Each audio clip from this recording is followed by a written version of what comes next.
So I think we'll get started. It looks like we have most of the people who are going to join today. So welcome everyone. And today we're talking about IT security and kind of the role of the finance function. So this is really aimed towards our finance and accounting contacts at our clients. And you're joined by Kate Williams, who is in the IT security and compliance practice with me, and Josh Krause, who is the IT director for ML&R, and Skeet Spillane, who is the CISO for multiple organizations, including a few that we work with. Just a few housekeeping things. Feel free to use the chat function to talk amongst yourselves. But if you do have questions that you'd like us to answer at the end of the kind of panel discussion, if you'll go through the Q&A function, we'll pick those up at the end and see if we can answer most of them. And to get started, so I know this isn't typically the group that we talk to about IT security, but when we're talking about IT security, it's important because ultimately it always results in financial risk to your company. So in your role in the accounting and finance functions, you own security just as much as IT does. So we're hoping by the end of this that you have some tools and information that help you to talk to your in-house IT team or your outsourced IT provider about where their role ends and where your role begins, and how to ensure your company has processes and controls in place to address those risks, and kind of give you an understanding of current threats you should be aware of, including new threats due to the recent changes in operations of our companies in response to COVID. So we'll get started. So we wanted to start talk about kind of our employees and their access to email, and that being kind of the weakest link in all of our systems. And Josh in our organization spends a lot of time training and testing us to make us more aware of those risks. And before he uses me as an example, in my defense, Josh knows me very well, and he knows there's no better way to get me to click on a link in an email than to send me an email telling me when my package is delayed. So I realize that I'm a weak link, but I've gotten way better. And so I'll let Josh tee it off and kind of talk about what can go wrong with email and what clients should have in place. Yeah, good morning, everybody. Yeah, so I mean, I think, with email kind of being, an integral piece of almost every business, it's kind of a good place to start the conversation and to discuss threats that, typically kind of originate via email. We also want to kind of tie in, as Sarah said, this kind of IT risk and financial risks, how they correlate, and they're highly correlated. And you can do that very quickly when you start talking about things like a ransomware attack. I'll kind of focus on that type of threat. It's a very prominent type of attack, and it is because it's the easiest to monetize from the attacker. It's essentially, how do I get an into your network, usually a phishing email, and then what kind of damage can I do? And essentially they want to encrypt your files, they want to encrypt your network, and then kind of ransom you with that decryption key. So that's kind of the game and how that goes. I think it's the hardest thing to protect against. It definitely is the thing that probably keeps me, up at night the most. And that's because it can be most damaging from a financial aspect and really from a downtime aspect as well. One of the recent this summer very public ransomware attack was Garmin, and they were down for the better part of a week, and they reportedly paid a $20 million ransom. So you can see how something very simple that probably initiated with an email phishing kind of campaign can turn into something with very, very steep consequences very quickly.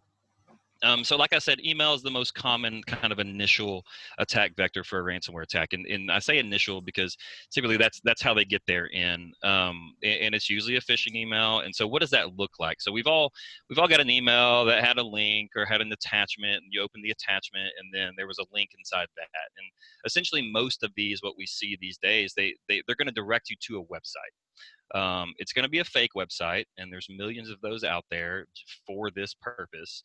And they want you to not be security minded. They want you to go there to be busy, doing millions of things at once, like we all do, and just you see the site, it looks like an Office 365 login or a Dropbox login or a Google Drive login, any of the various things that you might, and you look at it and you say, oh yeah, I know how to log into that, and so you type in your username and your password.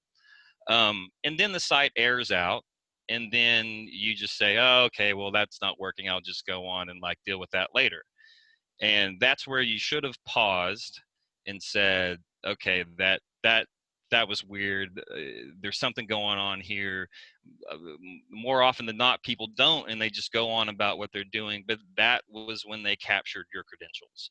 That was the moment that you typed your username and password in, and that's kind of the beginning of what these type of attacks are.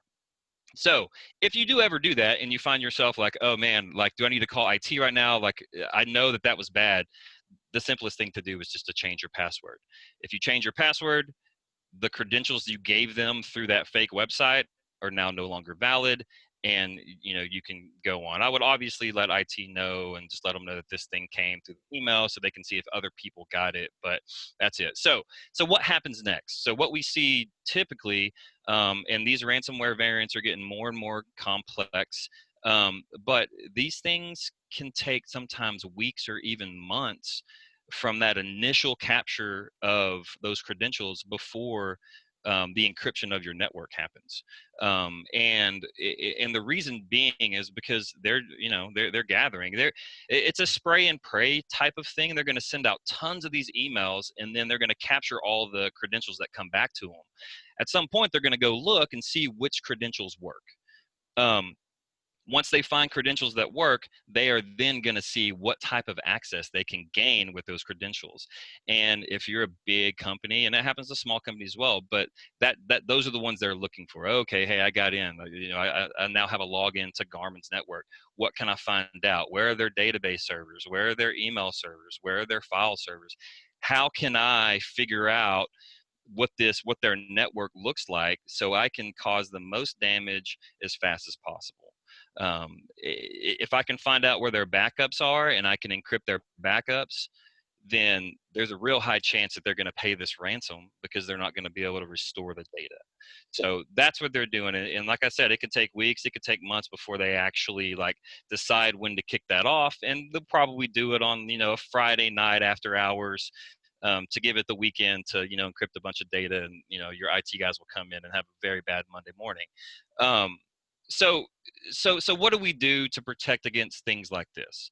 You have to have a layered approach. A layered approach to security. There is no easy button.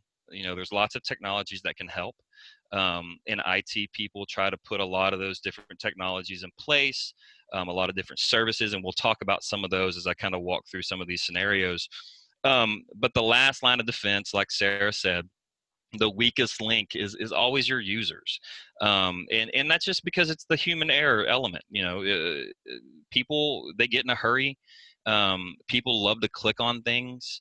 So training your people is like an essential part of kind of strengthening that human layer, and in turn you'll kind of strengthen the overall kind of security posture of your business. um, so how does this actually work? Like, how do these layers actually prevent a ransomware attack? And we'll see with that example. So you're working along, you click the link, you put your credentials into this website, it doesn't work, so you just move on. So right there, the human layer failed. But you have multi-factor authentication rolled out across your entire network. So when the attackers try to use your set of credentials, it's going to air out for them. Those credentials aren't going to do any good because it would have sent a code or a prompt to your mobile device, and they will not be able to gain access. And I'll kind of stop right there with multi-factor. I think multi-factor is probably the most important thing to do, with all the threats today. It mitigates so many threats. If you take one thing from this, put multi-factor authentication everywhere. Enable it all over your network, and not just on your VPN to connect in. If yes, do it there, but if you use Office 365, if you use cloud services, enable it there as well. And there's lots of different vendors you can do. We use Duo Mobile. I'm a huge fan of them, but there's lots of different vendors you can use, and do this on your personal email accounts. Do it on your personal financial accounts. It's so important. It basically takes away that if someone gets your username and password, so what? Doesn't matter. because you need that second factor to be able to gain access. So I'll get off my soapbox about that, but multi-factor is very, very important. I think it's probably the number one thing that you should be doing if you already haven't. So what's another layer? Good spam filters, cloud spam filters that are out there. They offer a lot more than just, hey, that was junk mail. Hey, we quarantined this. A lot of the brands out, Barracuda, Mimecast, Proofpoint, too many to name. But they can offer other features. One of the features we use at ML&R is link rewriting. And maybe some of our people that are watching are like, what, we do that? Essentially, because it comes through a cloud provider, it can rewrite all the links within an email. So when a user does click on those links, it will basically send that up to that cloud service to check and see if that link is valid. So it got past the human layer. You did click the link. It goes up and it checks and it comes back to you and says, no, that link is taking you to a malicious site. So that's kind of how that layer could work. There's other things that you can do with spam filters, sandbox attaching, or attachment sandboxing. It will basically kind of open up any attachment that comes to your email before you get it and check to make sure there's no like malicious code running there. So you kind of have another layer in place that says, okay, well, the attachment, it didn't get quarantined. So at least the security system kind of thought that it was okay. A firewall layer. Firewalls are the things that protect the outside world from your internal network. It's changed up a little bit here with the COVID situation, but if everybody's VPN in, then all of those rules still apply. You can basically turn off by checking boxes in most of these new firewalls countries where no traffic will go to different countries that you select to block. And so how does that become important in a ransomware situation? Well, the way a ransomware works is before it's going to start encrypting your data, it's going to phone home and get an encryption key. And they have to have that key to ransom you for it. So if that's trying to phone home to Russia, to North Korea, to China, to countries like that, and they're blocked, then there you go. Your firewall layer just prevented that attack. And then the last one, I think the most important one, the one that, as Sarah said, I harp on a ton, is the human layer. One thing that we do internally, and we have a lot of fun with it, is we fish test our people. We use a platform called KnowBefore. It can also send out training videos and things like that. But periodically throughout the year, we send phishing emails that look, very real. And, I've been known to maybe at some of our firm-wide meetings put some people's pictures up on the screen as those who failed it. Sorry, Sarah. It's okay. and it's not bad to have a healthy skepticism, time to kind of create that like within your culture of links and emails and attachments. That's a good thing. I get emails from people pretty much on a daily basis that is a spam email that they received, and they forward it to me with a message that says, hey, I'm not falling for that one. And it's nothing that I even sent. It's not one of our tests, but what it tells me is that, we're making progress, that people are kind of looking at things through this security, aware thought process. So I think it's really about, understanding the types of threats, understanding a lot of them originate in email, and understanding the different layers that you can put in place, and the training and education of your users so you can mitigate these things like phishing and ransomware attacks. Right. It's all yours, Sarah.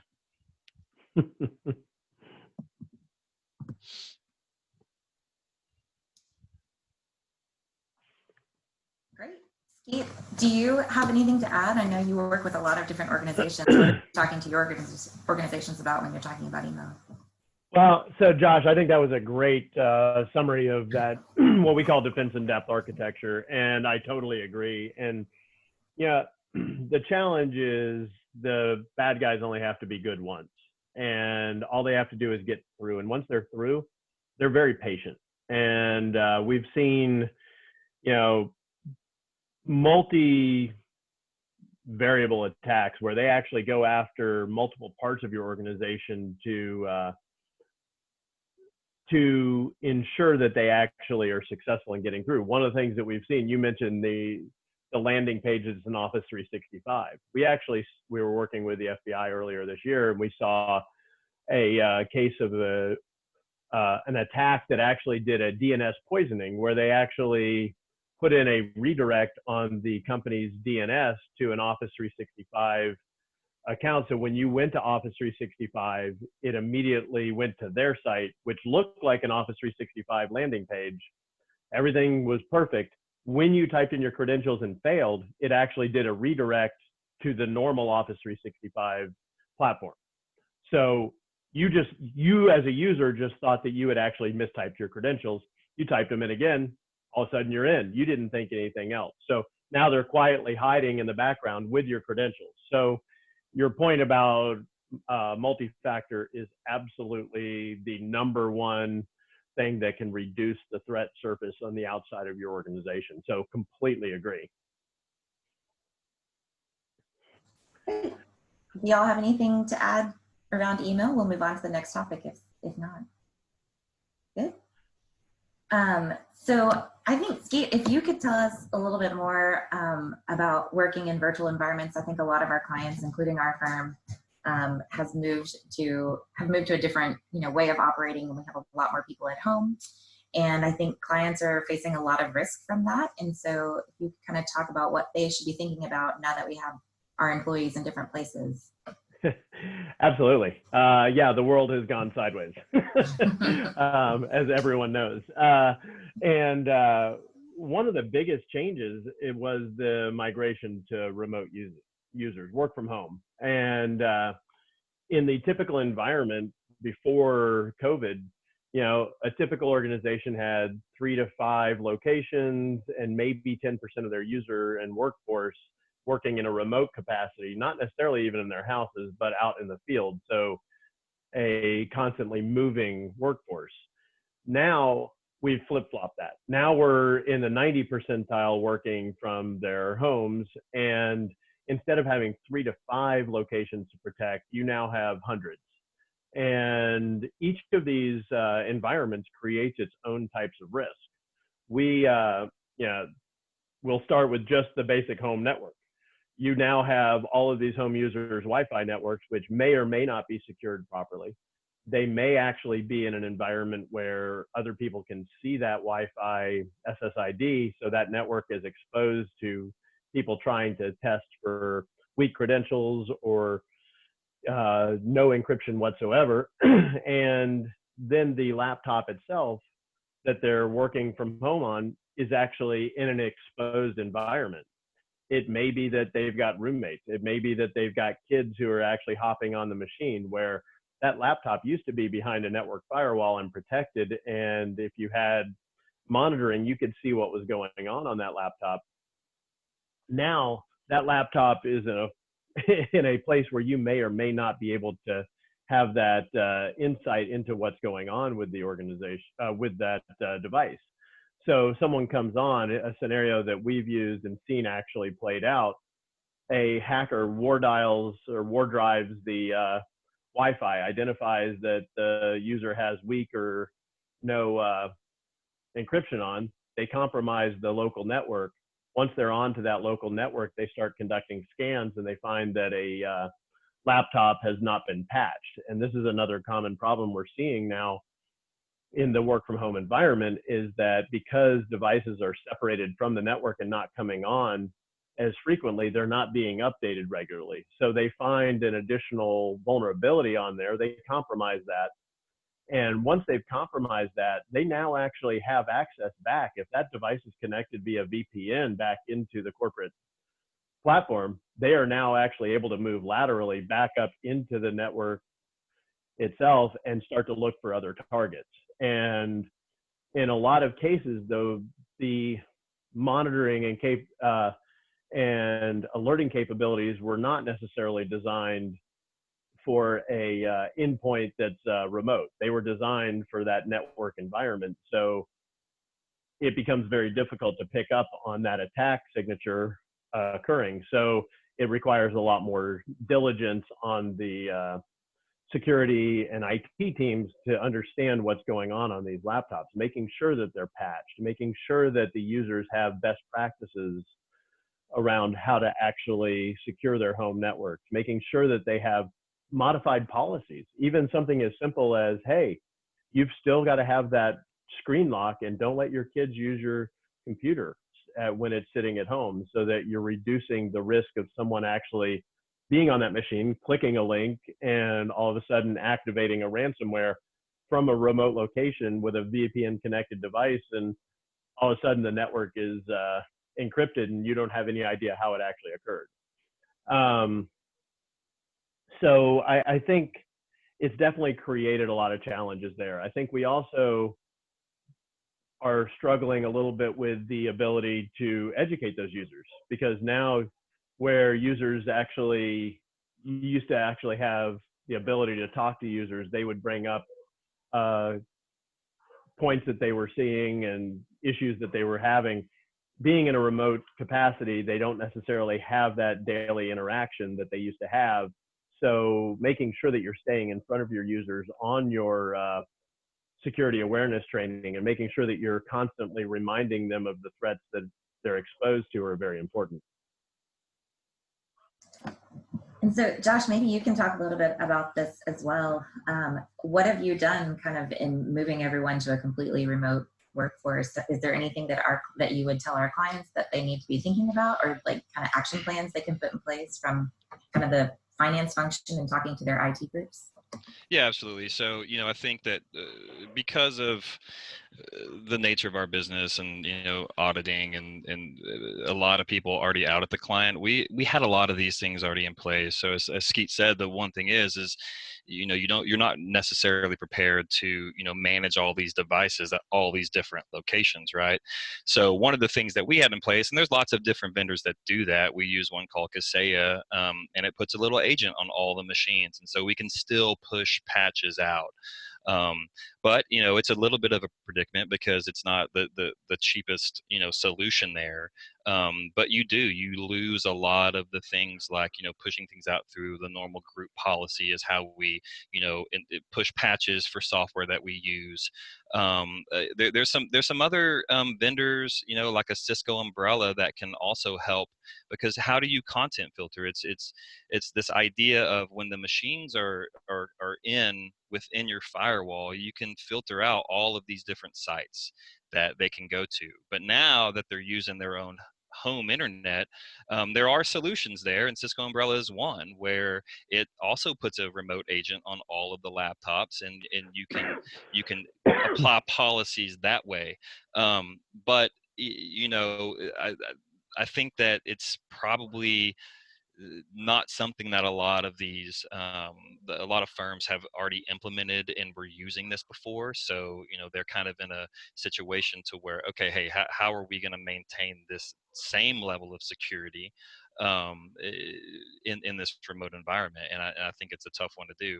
I think as Skeet said too, it's everyone probably has with their own ISP and their Wi-Fi environment. Everybody has that. I'm that for my family. My mom and dad or brother. Hey, what do I need to do here? What router would you tell me to buy?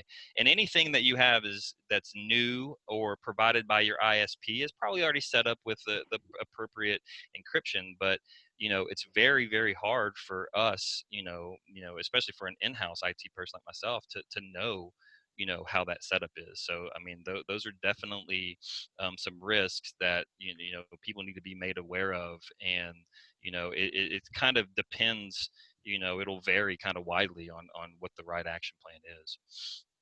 So two other points that we actually did see, and Josh, you reminded me of a couple of them. One was as people moved to home, their IT organizations were less able to help them directly because they were swamped with the migration to remote use. People became creative. Now all of a sudden data is being shared on Dropbox, may or may not be configured correctly, may or may not have multi-factor enabled. and may or may not be adhering to data classification rules and handling. So your data may be at risk without you being aware of it. So understanding whether users are actually utilizing these third-party cloud services is a real challenge when everyone's in a remote capacity. You know, they're completely distributed out there, and what they're clicking on, you don't necessarily have insight to.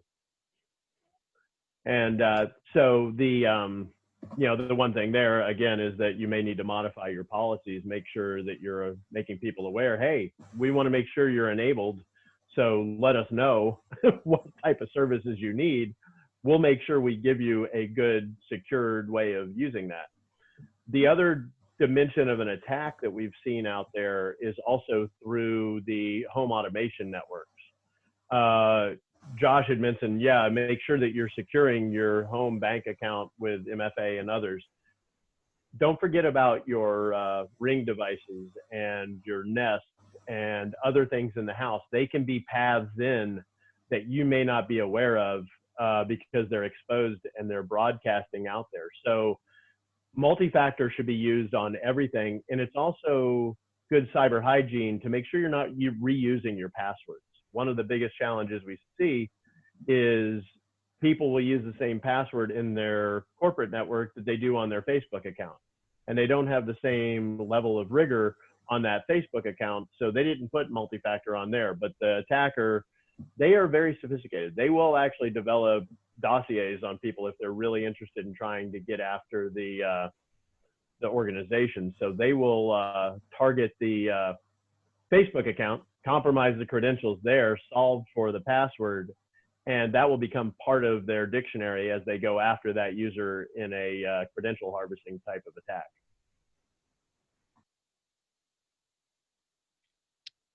Sorry, Josh, you worked with us on making sure our passwords are unique in every place. Do you want to talk about kind of what you've asked our employees to do around that? Yeah, I mean, the multi-factor thing kind of mitigated that, but obviously if you're not doing that, I mean, the longer your passwords are, the more secure they become, and also too, just using different passwords, and people a lot of times think, I use the same password for every single thing I log into. So if one password is compromised, then it's really easy to guess your username. Your username is a lot of times your email or the prefix of that. And so once you have one good password, you're like, well, I wonder if she uses this for her bank too, and so let's go test that. So how do you do that? Use a password manager. I use LastPass. We've talked about LastPass over the years. It works well for what it does. It is by far not a replacement for multi-factor authentication. I actually turn on multi-factor authentication when I log into my LastPass. So I have a LastPass password, but then I get prompted on my phone because it's like, you're putting all your eggs in one basket. Well, okay, that's fine, but just protect that basket. And so, using different passwords, and because I use LastPass, most of the sites, all of my financial sites, they have different passwords. There's 16 characters. I don't even know what they are. It just inputs them. I wouldn't be able to remember them if I had to, because it's just some random generated string that I let it do. So not a replacement for MFA, but definitely one of those things that is a recommended, definitely recommended to do. Once people start using these password managers, they realize it just saves them a ton of time as far as dealing and managing passwords too. It's way more efficient. There's a little bit of a learning curve there and a little bit of building it. But other than that, it's definitely worth the time to kind of implement those things. So, Sarah, I was going to say, someone asked a question about the suggestions being high dollar items, and are there more cost-effective solutions for smaller organizations? And the thing I would say is there's a couple of things. One is you have to start with, what are you protecting and where is it? So making sure you know where that data is that you want, that people may want. So the PII, the PHI, credit card data, sensitive financial information. Those are things that need to be protected. You need to know where they're at, and there are tools available to make sure that don't cost very much. So the multi-factor authentication, it's available in just about every cloud platform, whether it's an IoT device, whether it's Facebook, whether it's one of your other cloud providers. All of the email accounts out there can enable those, and they don't really cost. Josh had mentioned Duo, and it's not a super expensive platform to turn on. I think it's $3 per user per month for their Correct. basic account. So, they're not super expensive, but if you look at the threat vectors and what the most likely attack vectors will be, it's going to come from phishing. They're going to want to get your credentials, and they're going to want to compromise that box. So if you turn on multi-factor, you've already shut down a major path. If you then just observe basic cyber hygiene, making sure that all of your patches are applied on all these machines on a regular basis, hackers are essentially lazy. They're looking for the easy path in. So if you're taking care of the bulk of the patches that are out there, they're likely to move on. They're not going to want to run these sophisticated man-in-the-middle attacks just to get to a laptop. They're going to look and go, oh, hey, there's a Java patch missing. I know how I can actually do a code insertion on that, and they'll run that exploit because it's well published out there. And that's the path they're going to run. If you've already patched that, you've shut down that entire avenue. And those are two of the biggest attack vectors out there. So for small organizations, start with those and know where your data sits. And then make sure you turn on things like BitLocker is on every Windows machine. Make sure those laptops are encrypted. So if someone loses it or it's stolen, it's a brick. There's nothing they can get from that laptop. So I think there are a lot of cost-effective solutions for smaller organizations that they should be doing, but they do take some attention. Yeah, just kind of a follow-up to that too. I mean, I use Google Authenticator, which is completely free for most of anything that supports it. Websites, financial accounts that I log into, anything that supports Google Authenticator, I turn it on. The one thing to remember there is that once you've set like a Google Authenticator app or any of these multi-factor authentication up on a cell phone, if you ever switch that cell phone, make sure you remember to turn that off and move it to the cell phone before you wipe that device, or you could be in it would be very painful. Another comment I saw too about the ISPs not configuring the equipment. So maybe some confusion there. So what I mean is yeah, you can have a common admin and password still to get into that device, but you would already have to know whatever the string written on that device is to connect to the network first before you're ever going to be able to log in and administer it.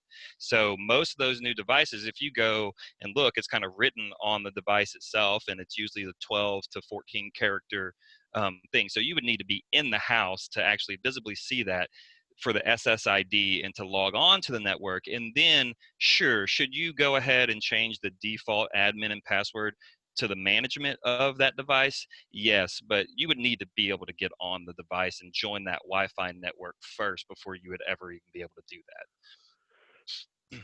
Great. Stacy, could you push a poll question for us so we can give CPE credit today?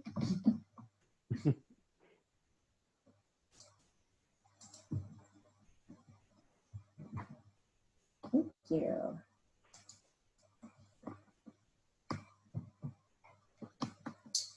While we have people answering, Josh, there was another question that came up around the password manager and how that works with multiple systems at home and office for one user.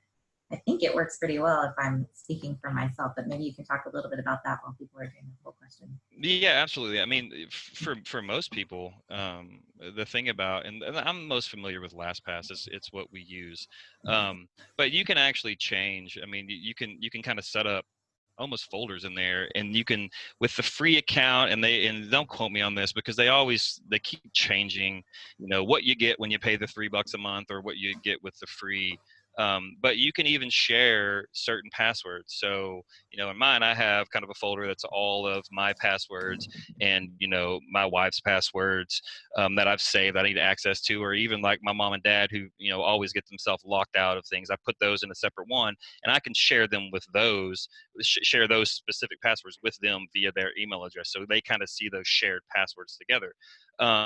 For several of our kind of groups here, different service lines at ML&R, we actually pay for the paid service where you kind of have one manager. They kind of keep all of those passwords in a shared, kind of repository, and then everybody's there. And then that way, if someone does leave, you can kind of revoke that access to the thing, because that's one of the things you do run into with maybe like a key pass, which is something that you just stored on your network that was kind of a database that you could put all these in before these cloud-based ones kind of came up. And then the issue there is, well, anybody can kind of take that with them when they're leaving, and then now you got to go back and change every password that you had. So they offer a lot of different levels there, and you just kind of find the one that fits for you. But it's very easy to kind of separate those things. So LastPass is great from a user perspective. There are also tools out there that can be used for privileged accounts within the organization. So your administrative accounts, there are organizations like Psychotic, CyberArk, that Centrify, that actually provide centralized privileged account management. That's kind of the same thing as a LastPass, but for a higher level of account that may have access to all of the jewels of the kingdom. You want those protected. And that was the other thing I was going to add about MFA. From an internal organization, it's critical to make sure that your privileged accounts require multi-factor wherever possible. So within applications, you may not want every internal application user to have MFA if it's only used on site. It's ideal if you can, but your privileged accounts, you should turn it on for them if it's available, because that way, if someone gets in, that's what we do when we run red team exercises or pen tests. We're looking to escalate from a regular user account to an administrative account. And once we have the administrative account, we can move anywhere in the organization freely. So putting a higher level of protection on those administrative accounts is very important. Great. So I think we've talked a lot about employees being kind of a risk to your security. So I think we'll move on to kind of another aspect where we, and especially Kate and I in our practice recently, kind of over the past year, have seen a lot of risk around vendors and the data that they have access to around your customers' data or your own data. And so Kate, if you can kind of talk a little bit about security and controls that you should have in place over vendors and how they're getting to your data and kind of having those processes in place. Yeah, absolutely. So it looked like from the poll, about half of you guys have in-house IT, and then there's still a significant chunk that has outsourced IT. So that certainly falls into this category of a vendor that we're talking through. But we're also talking through cloud hosting providers or SaaS platforms where you have a lot of your company data that those vendors really have access to. So we're kind of going to cover across the board those. We're seeing a big increase with our clients in using these outsourced vendors, whether it's outsourcing IT or moving to the cloud, things like that.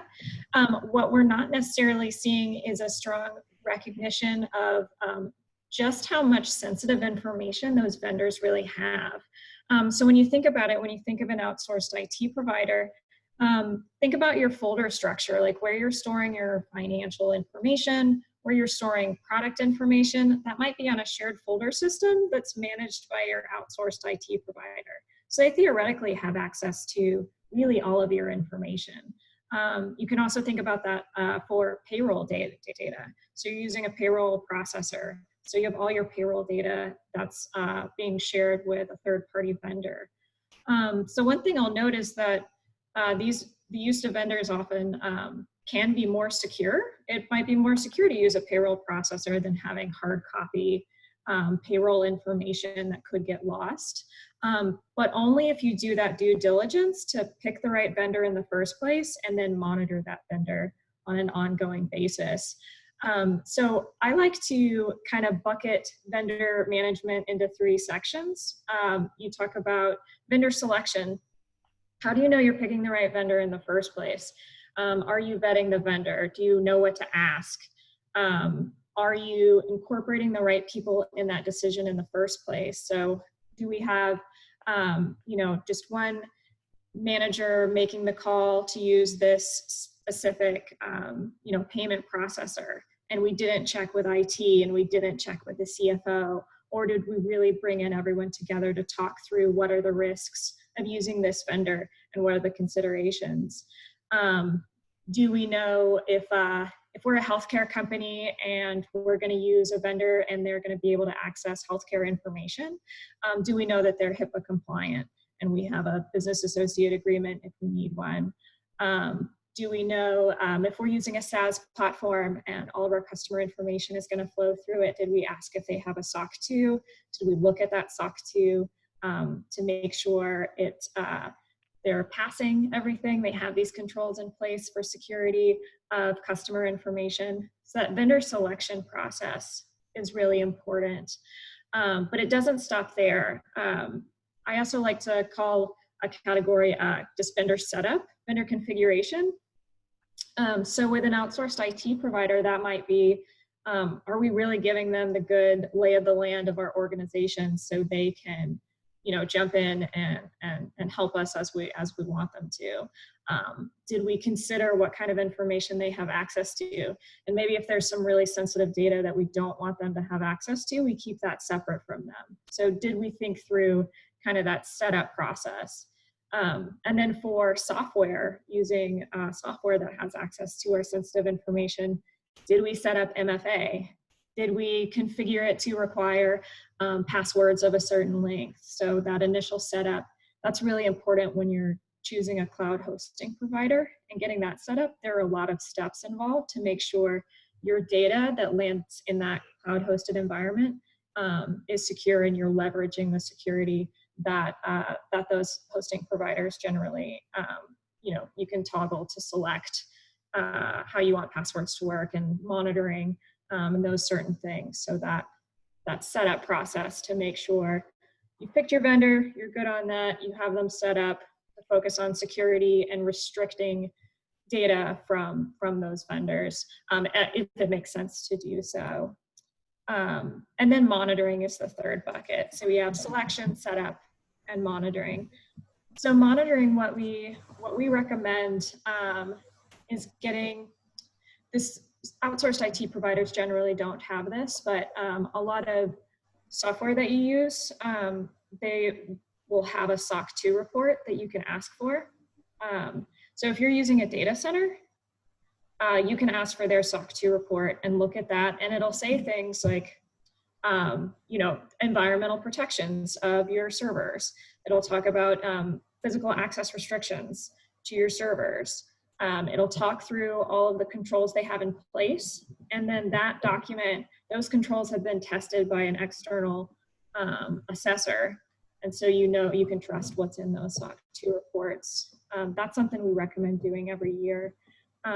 Beyond that, keeping up with the data breaches in the news. Like, are you using a vendor that you just saw a big headline that there was a big data breach? Looking into how that might impact you, and if that, if that's a bad sign for continuing to use that vendor. So those are some things that we recommend on the monitoring side. So really, selection, setup, monitoring, and really having some sort of policy and procedure in place is really important, because we see vendor management really happening in a silo at a lot of organizations, where one person makes the call. Maybe they check with someone else because they have to get budgetary approval, but one person's making the call, and other people might not necessarily be privy to it.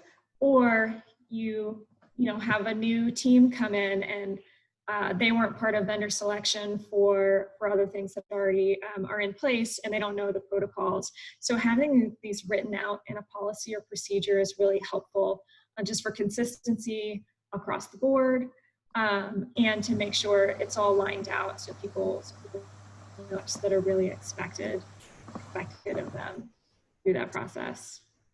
Kate, so we've seen with our clients this year kind of an uptick in people when they're outsourcing their work, especially around kind of the payment and disbursement process, not really understanding where the controls are around their payment processors versus what's in-house, and having issues with payments going out that are unapproved.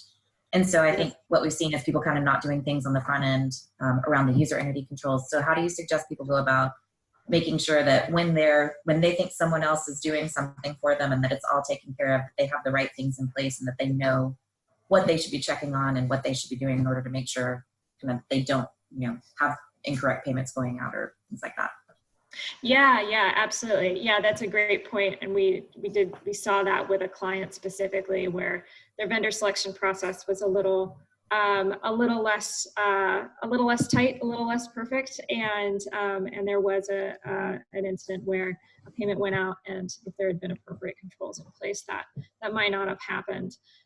In that instance, when we're thinking about payment processors, payroll processors, enterprise SaaS companies, software as a service companies, that's when it's really critical to get a SOC 2. So that's SOC 2. It's hard to say it correctly. I saw someone ask a question about that, but it's SOC 2. So if you get that report, there are different sections. There's this big long narrative section. So we write these all the time. We do SOC 2 reports for a lot of our clients. So there's this big narrative section in these SOC 2 reports that talks through kind of the processes and procedures and technology and software. Unfortunately, we spend a lot of time helping write those, and no one, I feel like, actually reads it. If you ever get a SOC 2 report, read it. That you might learn something new. And then you have this section of controls. So those are the controls that vendor does, that how they comply with SOC 2 requirements, how they ensure the security, availability, confidentiality of the data that you're putting into those platforms. But then one section that a lot of people don't really understand, it's called complementary user entity controls. That's where they call out the things that we are actually responsible for. So for example, a common one is, so the SaaS platform can have certain password requirements, but it's up to us to make sure the passwords that we configure in that system are consistent with our password policy. There's also a lot on, and this is for SOC 1 as well, I apologize. SOC 1 is things that impact financial statements. So there will often be things like, we're responsible for reconciliations to make sure the data output is correct. That's not their responsibility. So I think a lot of times there's a discrepancy between, what we assume a vendor is responsible for and what we are still responsible for. And so it ends up being a combination of things that will keep these, like, obviously it was a really unfortunate thing for this one client of ours that this payment got issued. They couldn't recoup that cost, and both sides are trying to blame each other, right? They're trying to blame the vendor. Well, you didn't have the right controls in place. The vendor is trying to blame them, like, well, you didn't double check or do this approval that you were supposed to. When it came down to it, there was a critical, pretty common control that is commonly in place for vendors like them that they didn't have listed in their SOC 2 reports. They just didn't do it, or SOC 1 report. They just didn't do that task that really could have prevented it. So really understanding both sides of the equation. What's our responsibility? What can we not pass off? And what can we really rely on them for?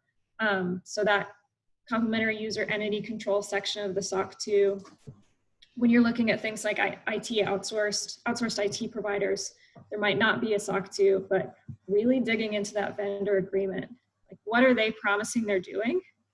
And are we making assumptions about what they're promising they're doing when they didn't actually outline that in the agreement?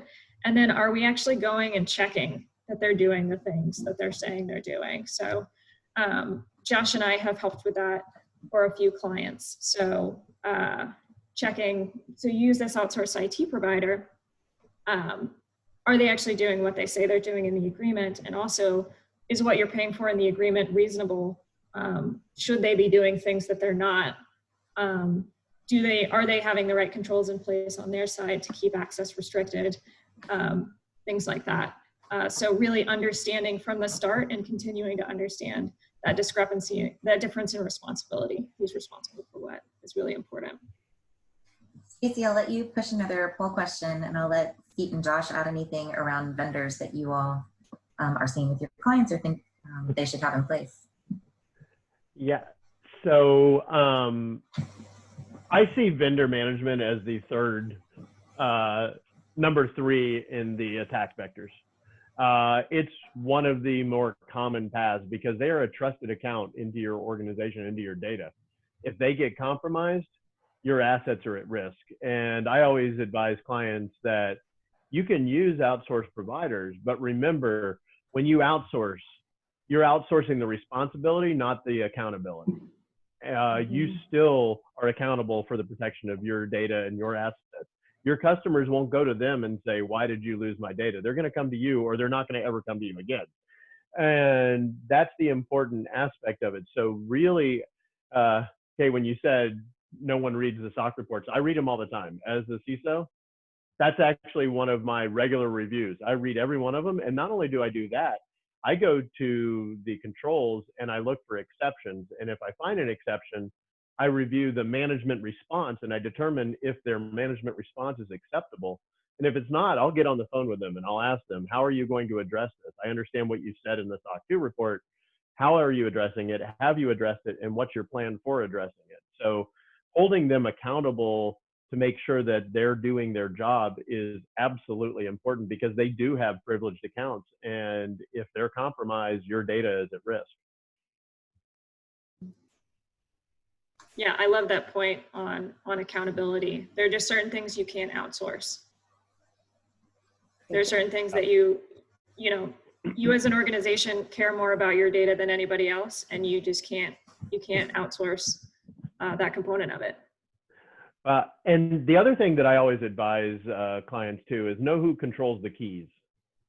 So in a lot of cases, even though they're the outsourced provider, you need to know that you have access to the certificates and the encryption keys, because if something happens to that organization, you need to be able to recover your assets. But more importantly, you want to know who has access to it, and you want to be able to disable that certificate for them to be able to access it. You want to have the ability to control the access to your data still, even though they actually are running it. Great, thank you. So we just pushed a poll question, and this is a good segue to talk about compliance.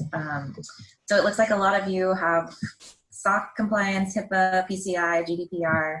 So we can talk a little bit about that. So Kate, I think this is your space where you spend a lot of your time. So maybe you can talk a little bit about kind of SOC reporting, or how people can even understand what they should be complying with and kind of what regulations they're subject to, and kind of go about doing that assessment.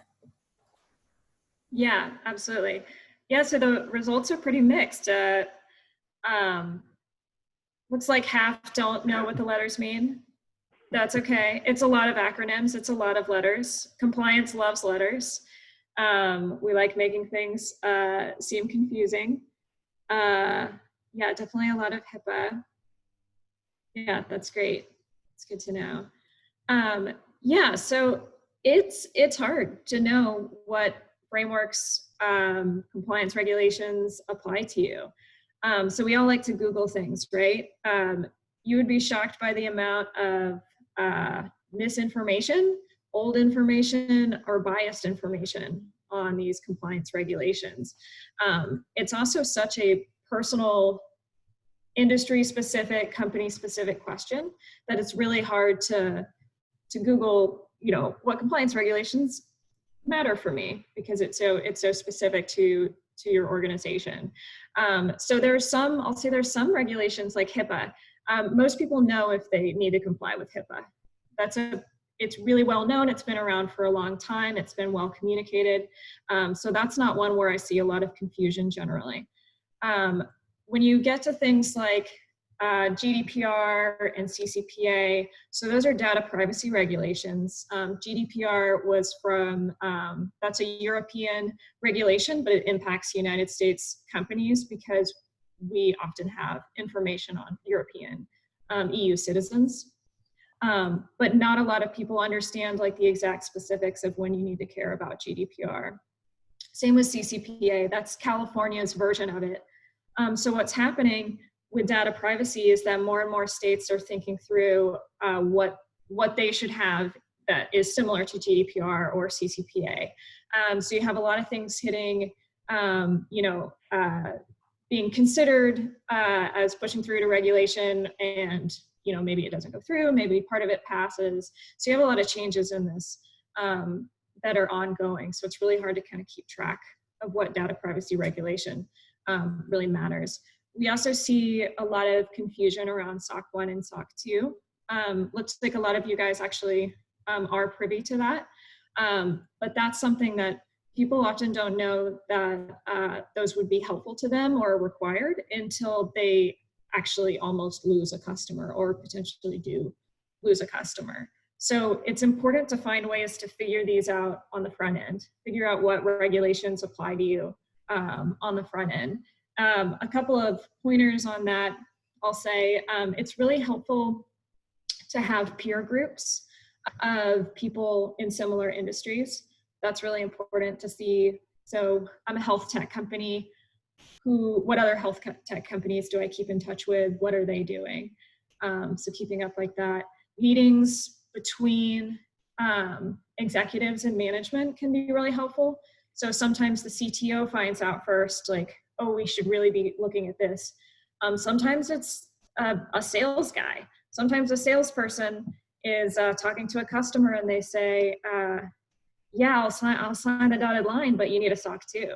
So a member of the sales team might find this out, or it might be the CFO because they went to a CFO organization and learned that. So really having these meetings where you have top executives and managers talking and pointing out these things that are coming up.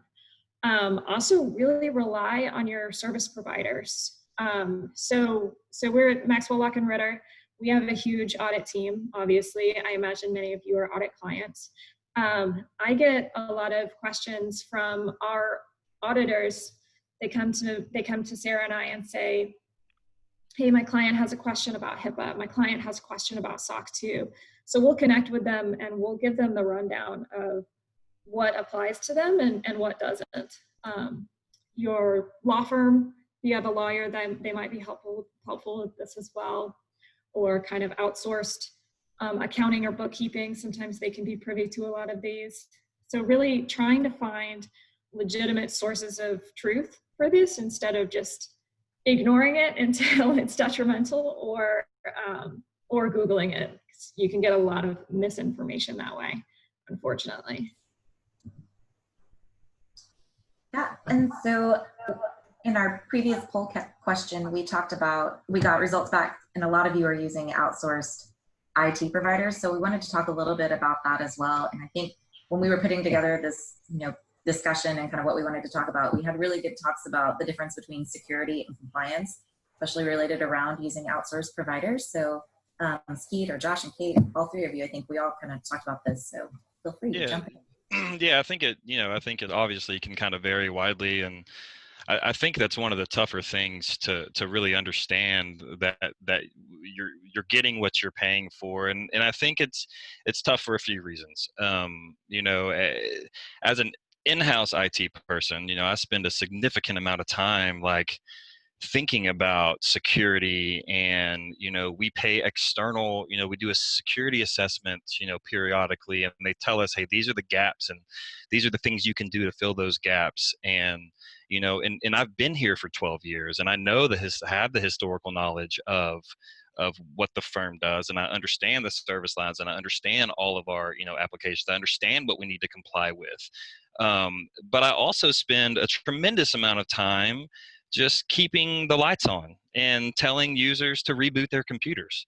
So I think when you outsource, I think that kind of maybe the latter is what they can really do really well. Keep everything working, keep the servers up, make sure you can get to your data, make sure that your users are able to work if they have an issue with their laptop, a lot of those things, they specialize in that. I think that it really does come back to the company management to really kind of push that outsourced provider and say, hey, these are the things, these are our risks. These are the things that we need to comply with. These are the things that we are worried about, and we know that we don't have internal processes that really mitigate all these risks. What else can we do? because I don't think a lot of times you're going to get that level, because they're not going to understand your business the way that you do, the way someone that has been here a long time and talks about that every day. So that kind of opens up another kind of predicament that you're in, is because a lot of the times that outsourced group, the contact internally is going to be your CFO, maybe your HR director, someone internally that is not an IT person. So you kind of get into that. Do you even know the questions to ask? Do you know the questions and as Kate said, we have helped some of our clients kind of walk through these and have discussions with their outsourced provider, and to just kind of not to get in that car mechanic situation to where you're just like, I don't know anything about cars, but what should I do? And they say, well, you need to do this, this, this, and this. It's like, okay, well, can I really get a second opinion here, as far as like, do I need to spend X amount of dollars for this, and should this be my top priority, or could we just put in some sort of internal process that would mitigate those risks? So I think it's a hard one to answer. I think it's going to vary kind of widely on each company, but I don't think that MSPs, unless you are hiring, MSSP, a security, someone that's going to focus on those types of things. But you're not going to get, things like, what are our process efficiencies? What other softwares could we evaluate that could work better for us? I just don't think that they're able to provide that, because a lot of times they don't have the knowledge, and it really comes back to the company to start those conversations. So we actually take an approach of, we call it protect first and comply.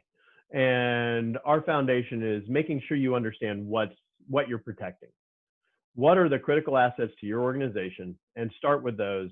And then establish the challenge you'll run into with all of the various alphabet soup of the regulatory requirements is they're all 80% the same, but the devil's in the 20%.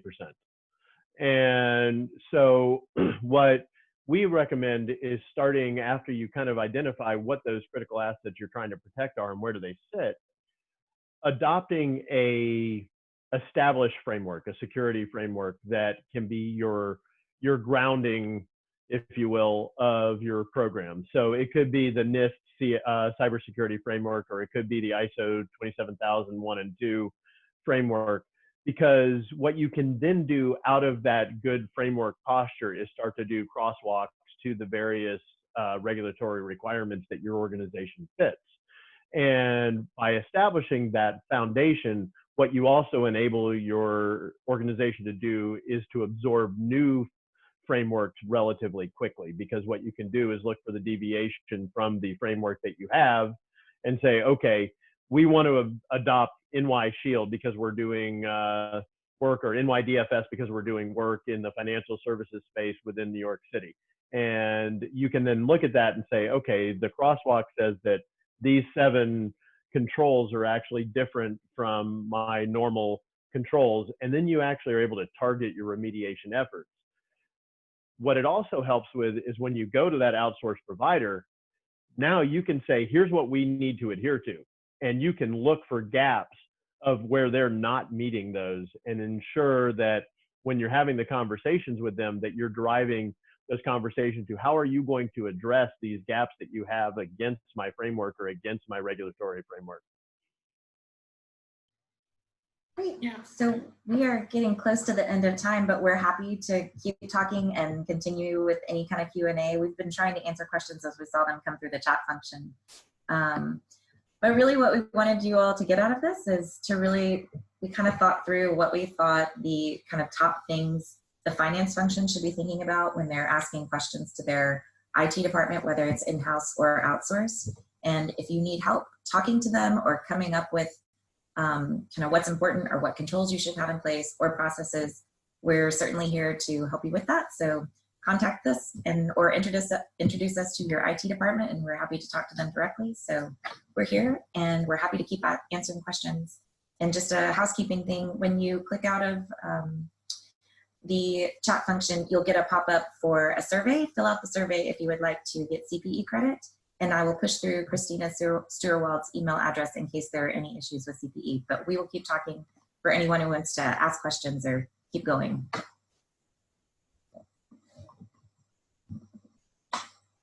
It looks like we said, if you have an MFA, do you still recommend requiring password resets every 30, 60, 90 days? I do. We still do 90 because days. yeah, I think you can be maybe a little bit more towards the 90-day mark. But I still, there's a lot of requirements out there that the regulations haven't changed to adopt for that. So in order to be compliant, you still have to have a control that says that you are doing that. So most of them, if you are required to by regulation, you still have to. But I think it's good practice in general right now, because it makes, in case something happens to your MFA, it ensures that that secondary, the belt and suspenders are in place to make sure that the account is not easily compromised. We'll add that it's becoming more and more common to encourage really long passwords, passcodes, where it's like a sentence. And so sometimes you'll hear the argument of like, well, you know, there were cases where people were just writing it down on a Post-it note because they forget it too easily if you make them change it a lot. And so I've seen some organizations where they can justify kind of a longer period of time before replacing it. But as Skeet said, it is so common in these regulatory frameworks. Like if you have to comply with a certain regulation, there'll often be some mandate for how frequently they expire. So you really have to kind of consider both sides. We had a question come through our Q&A, which is the first one, yay. What are some better ways to secure our personal Wi-Fi networks at home during this time? I have a password on my router, but that's it. Yeah, I think it's, yeah, understanding that they're two different passwords, right? So the password for the SSID, which is the name that broadcasts out into your house, into the street, into your neighbor's house, probably, depending on how big your house is. And that is why you want to put, complex passwords on it. And a lot of times that SSID name and the password to connect to your Wi-Fi is written on the box. And so they would need access into your house to be able to see that, to connect. Now, if you have set it up yourself, and the name is whatever you call the SSID, and by the way, you can suppress that as well. It makes it a little bit harder for people to connect, but you don't have to broadcast that SSID out. That is one way to get more secure. But just having a long password, you don't want password one. You don't want, just any of these common types of passwords that someone could kind of brute force attack and, with a dictionary attack, and then get onto your Wi-Fi. So and then once you're connected to your Wi-Fi, then there's another username and login where you can log into the actual device and you can manage all the things in there. And most people, to be honest, probably don't ever look at that, unless they're going to go in and set their own, mine at my house is called access denied. And I've gone in and done it. But most people's is just whatever it was, whatever it came from the factory or your ISP provided you with. So those are the two different, kind of logins. The most important one is the code that you need to connect to your Wi-Fi. You want that to be, 12, 14 characters, alphanumeric. You want to make that complex. So the other thing that I would add, Josh, on that is ensuring that you're running a good level of encryption. Most of the Wi-Fi routers out there that come base now are done correctly, like Josh was saying before. However, you want a minimum of WPA2 encryption to ensure that the right level of encryption algorithms are being used. The other thing that I suggest, that I've actually been doing it in my house for years, is I actually run a suppressed network for all of my in-house devices and my family users. But then I also have a separate network set up on there for guest users. which has limited access. I've controlled what they have access to, and it's easier password for them to get on with, but they really only have access straight out to the internet. So they aren't hitting anything on the other network, and it creates a additional level of security. And then on my house, I've actually gone to a third network where I've put all of my home automation devices on a third Wi-Fi network, so that it's not connected to either of the other two. So it has its own path out. So if they compromise it, great, they can play with my temperature in my bedroom. But they're not doing anything else. I saw there was another question from Travis about suggestions on multi-factor authentication for top-level accounts. That's not like a single phone or device dependent, probably referring to the Google Authenticator comment that I made. So that is where that's where you kind of for any of these ones like a Duo, $3 per user per month. If you pay for this multi-factor service, you get a lot of the additional bells and whistles, and in there we can set multiple admin accounts. I have 3 IT people, myself and 2 other guys that work here at Maxwell Lock and Ritter. So if one of us gets hit by a bus, then and my phone's with me, then the other ones could be able to unlock that and have them in. It's only when you're using some of these free ones, and I found this out the hard way, obviously, with the Google Authenticator is, I had transferred everything to my phone. I wiped the other phone, was getting ready to send it back to Sprint, and then I went to go log into one of the sites that I needed Google Authenticator on, and man, I had to jump through a ton of of hoops to basically get that removed, get them to disable it, so then I could log into my account. So with paid services, you're not going to run into that, but with the free ones, that definitely could be an issue. There was one other question that I think was skipped past earlier. It was asking about security related to banking apps on phones. And I would say there's a high level of trust on these. They actually do a pretty good job. The banking vendors do a pretty good job of the security of the app itself and the security of the transmission of data itself. The biggest risk you have there is making sure that your password is not something that has been used on every other account and that you're running MFA. If you're doing those 2 pieces, you can have a fairly high level of confidence that the application on your phone is secure.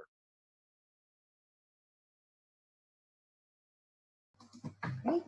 All right. Unless y'all have anything else that y'all wanted to cover, I think we're good and we've answered all the questions. And we'll wrap it up. Thank you, guys. Thank you, guys. Thank you, everyone. Okay, thanks. Y'all have a great day.